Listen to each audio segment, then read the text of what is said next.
Assalamualaikum warahmatullahi wabarakatuh. Hai teman-teman, kami membuat video ini sebagai pemenuhan tugas mata kuliah Psikologi Abnormal. Kami di sini akan menjelaskan materi mengenai gangguan psikologi, yaitu Disruptive Impulse Control dan Conduct Disorder. Sebelum kami menjelaskan terkait materi tersebut, saya akan memperkenalkan nama anggota kelompok kami terlebih dahulu. Katanya tak kenal maka tak sayang. Oke, baiklah, saya akan memperkenalkan. Yang pertama ada Mudewi Zumrotul, NIM 368. Yang kedua ada Intan Khairunisa, NIM 374. Dan yang ketiga ada Afrizal Tirta Harli Pratama, NIM 410. Kami adalah mahasiswa Psikologi Universitas Muhammadiyah Malang, kelas H angkatan 2019. Nah, tanpa basa-basi, langsung aja yuk ke pembahasan. Disruptive Impulse Control dan Conduct Disorder. Dalam materi kali ini, kami akan menjelaskan mulai dari definisi, jenis-jenis gangguan, faktor penyebab gangguan, dan dampak dari gangguan. Yang pertama ada definisi dari Disruptive Impulse Control dan Conduct Disorder. Ketiganya adalah gangguan kesehatan mental yang ditandai dengan sulitnya mengendalikan impuls agresif atau antisosial. Disebut antisosial karena gangguan ini kerap memiliki efek berbahaya pada pengidap dan orang lain di sekitarnya. Orang yang mengidap gangguan kontrol impuls biasanya tidak mampu menahan dorongan tiba-tiba dan kuat dari dalam dirinya untuk melakukan sesuatu yang bertentangan dengan norma sosial. Mereka akan melakukan perilaku impulsif terus-menerus, tanpa pertimbangan konsekuensi dan tidak bisa dikendalikan.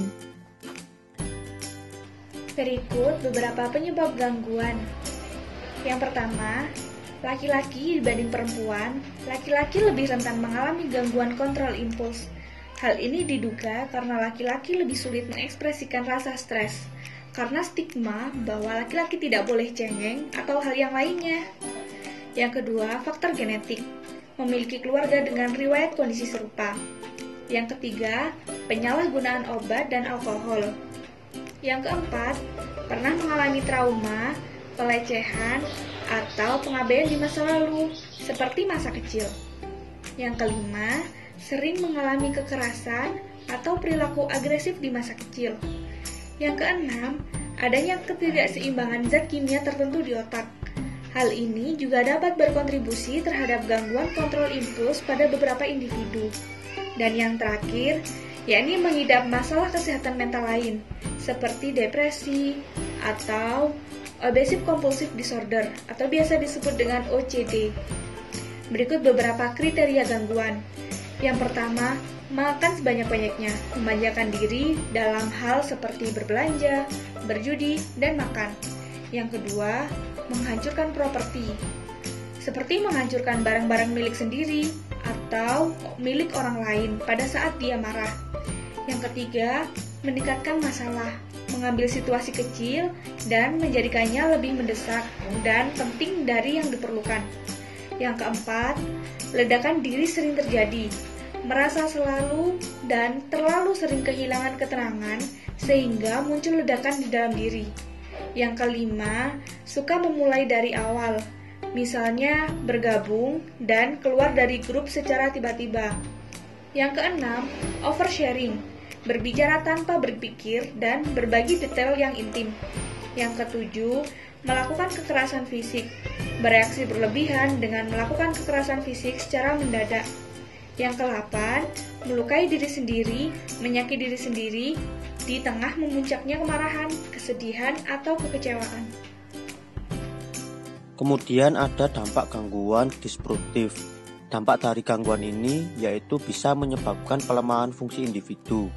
Hal ini dapat mengganggu interaksi antar individu lain baik di lingkungan sekolah maupun di lingkungan masyarakat. Gangguan ini juga menghambat interaksi yang positif, sehingga diperlukan suatu penanganan secara segera.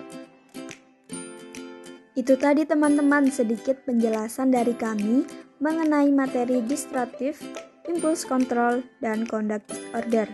Kalian pasti sudah lebih paham kan tentang materi yang kami jelaskan?